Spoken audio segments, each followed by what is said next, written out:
प्राचीन विज्ञान जो धर्म से जुड़ा हुआ है और एक आधुनिक विज्ञान। प्राचीन विज्ञान में कई ऐसी चीजों का प्रावधान है,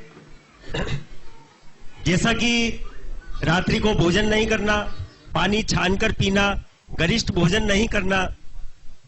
इसी प्रकार से जैसे हमारे संत पीछी रखते हैं, पीछी की यह विशेषता होती है मोर पंख की कि कोई भी सूक्ष्म से सूक्ष्म जीव उसके संपर्क में आता है तो उसकी क्षति नहीं होती है। इसी प्रकार वो जल को स्पर्श नहीं करती है। लेकिन जब आधुनिक विज्ञान की बात करें तो डॉक्टर भी आज के समय में यह कहते हैं कि रात्रि को भोजन नहीं करना, पानी छान कर पीना, सादा खाना खाना। तो महाराज जी, हम प्राचीन विज्ञान को श्रेष्ठ माने या आधुनिक विज्ञान को श्रेष्ठ माने? जबकि प्राचीन समय में कोई लेबोरेटरी नहीं थी, लेकिन आधुनिक विज्ञान में जितने हमारे प्राचीन में प्रावधान किए गए हैं उनको सबको आज की लेबोरेटरी और आज के वैज्ञानिक शोध करके उसको प्रमाणित करते हैं, लेकिन वो उसको स्वीकार नहीं करते हैं।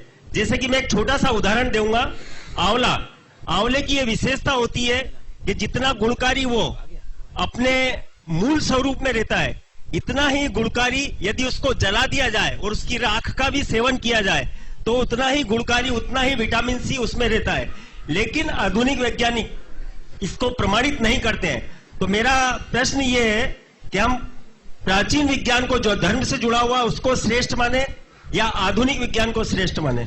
देखिए, तैयार हैं धर्म आधारित विज्ञान मनोज बाकलीवाल और पदार्थ आधारित विज्ञान, विज्ञान दोनों में है, पर दोनों में मुझे एक मौलिक अंतर दिखता है। वो अंतर क्या है? धर्म ने सदैव प्रयोग की बात की है, धर्म ने सदैव अनुभव की बात की है, और विज्ञान हमेशा प्रयोग की बात करता है। अनुभव हमेशा इकसा रहता है, प्रयोग जन निष्पत्तियां बदलते रहती है। यही कारण है कि धर्म की जो अवधारणाएं आज से हजारों वर्ष पूर्व थी, आज भी वही है, क्योंकि वो अनुभव आधारित है। गुड़ खाने से मुंह मीठा होता है, ये अनुभव आज का नहीं, चिरंतन है और हमेशा बना रहेगा। इसके लिए कोई प्रयोग की जरूरत नहीं है।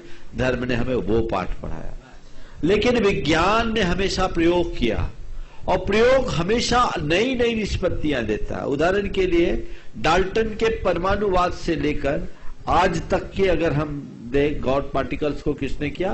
मोशारू नहीं, बोसोन अभी भारत के वैज्ञानिक ही थे उसमें। बोसोन तक कितनी अवधारणाएं बदल गई। पुराने तो बहुत सारी अवधारणाएं आज डस्टबिन में चले गई। तो विज्ञान की अवधारणा रोज बदलेगी, धर्म की बात शाश्वत होगी। इसलिए आप पूछते हो कि हम किसको महत्व दें, तो मैं कहूंगा जो बदल जाए उस पर विश्वास कम करो, जो स्थिर रहे उसको पर भरोसा लेकर के चलो, तभी अपने जीवन को